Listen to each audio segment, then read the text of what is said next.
tumawag. Rosalina Garcia! Patay ang anak mo. Oo. Ha? Patay anak mo.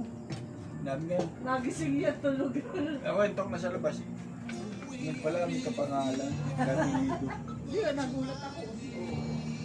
Oo. May kapilido. Di ba ano? Hindi.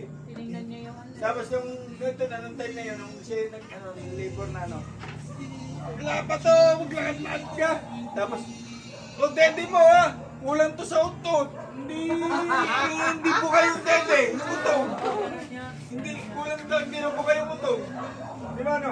Oo, ganun talaga yun. Ang ina mo rumaman siya, sabi sa akin, kulang daw sa utot. Mismo maghihipas na. Hindi na po kayong utong. May dalang bote. Sabi, oh, bakit may bote to? Alam mo? Public yun. Hindi namin na ano yun, na-experience sa private. Yan talaga totoo. Hindi kasi Ang mo sa pinakamatindi kamay rin ako sinabi. Hindi namin na-experience sa private yan.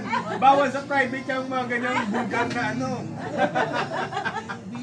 Hindi ko alam masabi na, alam mo, tuntay mo ngayon!